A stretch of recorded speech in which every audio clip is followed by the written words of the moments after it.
Mamma mia, salut les amis et bienvenue dans cette vidéo numéro 7. Alors dans cette vidéo on va entrer dans le vif du sujet en créant nos premières matrices.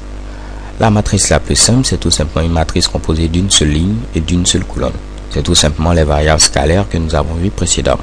Donc là, si je vais créer ce genre de matrice, je déclare tout simplement une variable M1 à laquelle j'affecte par exemple la valeur 4.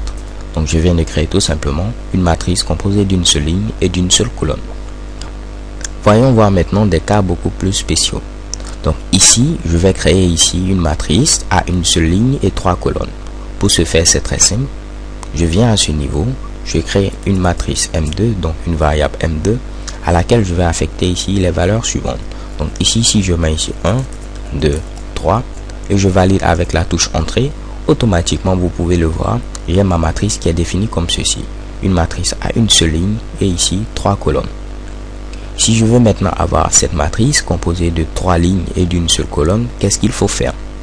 À ce niveau, je vais déclarer une autre variable, donc je mets ici M3 et je vais écrire ce Mitsubishi et vous l'expliquer par la suite. Donc si vous écrivez quelque chose comme ceci, cela veut dire quoi? Lorsque j'ai mis ici les virgules, c'est-à-dire tout simplement ces éléments sont sur la même ligne. Si par contre je mets ici un point virgule, c'est-à-dire il faut aller à la ligne suivante. Donc ici, ce que je dis tout simplement, c'est que premièrement, tu me mets 1 sur la première ligne, tu pars à la ligne suivante, tu me mets ici l'élément 2, tu pars à la ligne suivante et tu me mets l'élément 3. Ce qui va me permettre d'avoir une matrice à 3 lignes et une seule colonne. Et chez Kebam, j'ai ce résultat.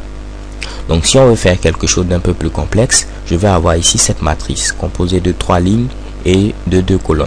Donc j'aurai ici 1, 2, 3 sur la première colonne et 4, 5, 6 sur la deuxième colonne. Pour ce faire, c'est très simple. Je déclare une autre variable que je vais appeler ici M3. Et vu que je vais avoir ici 1, 4 sur la première ligne, 2, 5 sur la deuxième ligne et 3, 6 sur la troisième ligne. Donc ici, je mets 1, 4 sur la première ligne.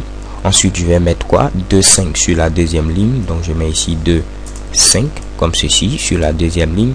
Et je dois terminer par 3, 6. Donc je mets ici maintenant 3, 6. Comme vous pouvez le remarquer, ici je pouvais séparer mes différents éléments par une virgule. Mais cela n'est pas obligatoire. Je peux soit mettre un espace, soit mettre ici une virgule.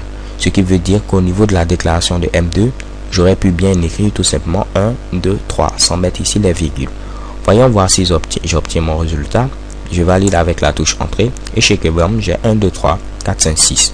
Pour vous prouver ce que je disais, si je mets ici par exemple M4 et je mets ici 1, 2, 3 sans pour autant utiliser les virgules, je valide avec la touche entrée. Chez Kebam, j'ai la même matrice que précédemment.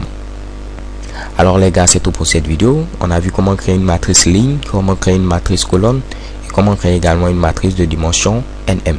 So thank you guys for watching. Don't forget to subscribe and see you in the next video. Have a nice day. XOXO.